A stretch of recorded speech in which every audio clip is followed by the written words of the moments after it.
তো জানাই আমাদের কৃষি উদ্যোগ দেখার জন্য। বন্ধুরা, আজকে খামারের বেড়া তৈরি করলাম। বেড়া তৈরি বলতে বেড়া তৈরির প্রথম ধাপে এগিয়ে গেলাম। প্রথমে খুঁটি পোতা হলো। দুজন লোক ভাড়া করেছিলাম, তারা সকাল 8টা থেকে 1টা পর্যন্ত এই খুঁটিগুলো পুঁতে দিয়ে গেছে। এর ভিতরে অর্ধেক খুঁটি আগেই পুঁতে রেখেছিল তারা, মানে আগের দিন পুঁতে গেছিল।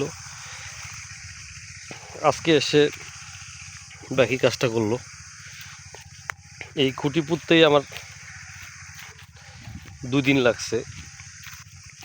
4 জন কামলা লাগছে, যাদেরকে আমার 2000 টাকা দিতে হয়েছে।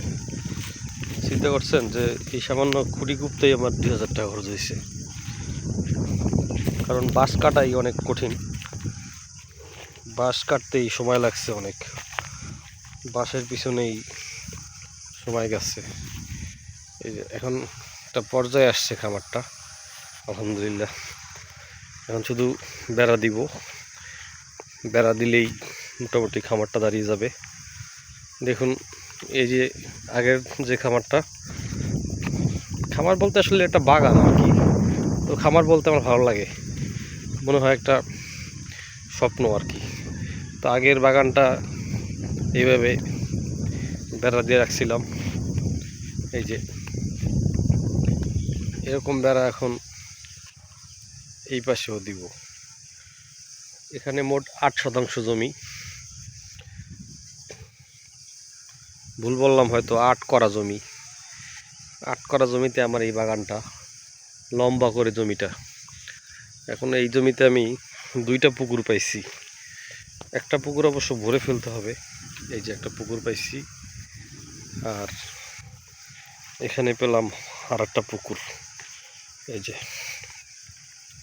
আর একটা পুকুর।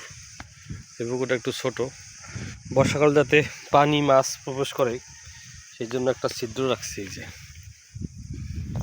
এই যে ছিদ্রটা একটু 4 ইঞ্চির পাইপ দিয়ে দিছি, যাতে পানি প্রবেশ করে, সাথে মাছের পোনাও প্রবেশ করে।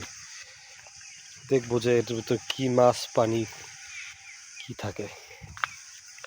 আর এইটা হচ্ছে আমার বাগানের আগের অংশ। এখানে একটা বেড়া দিতে হবে। এই যে দেখা যাচ্ছে কুমড়া গাছ, এখানে একটা ঘাটও আছে। অনেকে এখানে হাত মুখ ধুয়ে গোসল করে, পানি নেয় এখান থেকে। তো এই পাশটাতে গাছগাছালি একদম ভরা, সবুজ হয়ে আছে। গত 2 দিনের বৃষ্টির কারণে আলহামদুলিল্লাহ এখন কয়েকদিন পানি না দিলেও চলবে। মাটি একদম পুরা ভিজা। হয়তো আবার অনেকদিন বৃষ্টি হবে না। আমি যখন বাড়ির দিকে, ঢাকার দিকে রওনা করবো, আমি তখন করবো, পানি দিয়ে যাবো আরেকবার। আপাতত ওই 2-4 দিন এমনই থাকুক। এখানে নানান জাতের দুর্লভ বিলুপ্ত প্রজাতির গাছ আছে।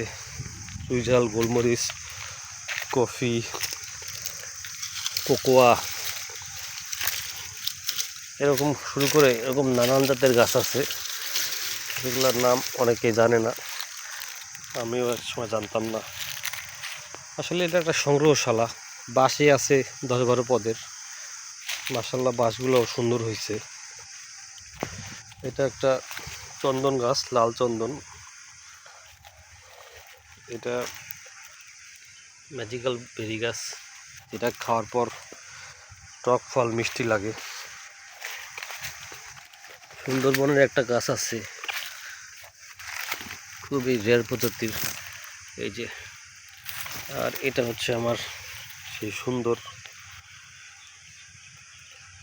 Golden bamboo. এখানেও অনেক প্রজাতির বাঁশ আছে আরও।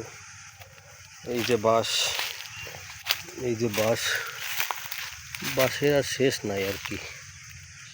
তার পাশে বাঁশ আর বাঁশ। 1 বছরের মধ্যেই অনেকগুলো বাঁশ বড় হয়ে গেছে। যেমন এই বাঁশটা মাশাআল্লাহ 1 বছরের মধ্যেই খুব দারুণ বড় হচ্ছে। আবার দু একটা একটু কম বাড়ছে, একই বয়স। আবার এইটা খুব ভালো বাড়ছে, মাশাআল্লাহ। এখানে একটা বাস আছে কিন্তু তেমন একটা বাড়ে নাই, এটা এই আম গাছের চিপায় পড়ছে। এই একটা বাঁশ এখানেও আছে সেম একই প্রজাতির, তার পাশে একটা অর্নামেন্টাল বাঁশ আছে। আর গাছগাছালি শেষ নাই, এর পাতা লাল হয়ে গেছে কেন বুঝলাম না। এটা হচ্ছে গোলমরিচ, এটা বাসক পাতা, খুব তিতা কিন্তু উপকারী। একটু খেয়ে দেখি, বিসমিল্লাহ। এটা ডায়াবেটিক প্লান্ট। এটা হচ্ছে আলু বোখারা।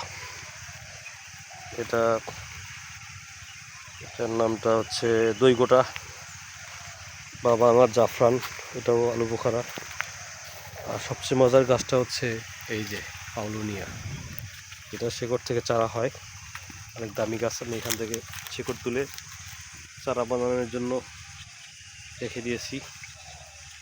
এই যে শেকড় থেকে যে চারা বেরোচ্ছে, শেকড় থেকে চারা বের হয়ে যাচ্ছে, এগুলো থাকবে, রাখবো, আবার ওখান থেকে রুট কাটিং করতে পারবো।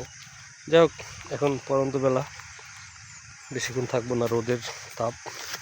বিকালবেলাটাই খামারে রোদ আসছে অনেক, কিছুক্ষণ থেকে বাড়ির দিকে চলে যাব। আবার আসলে আপনাদেরকে দেখাবো।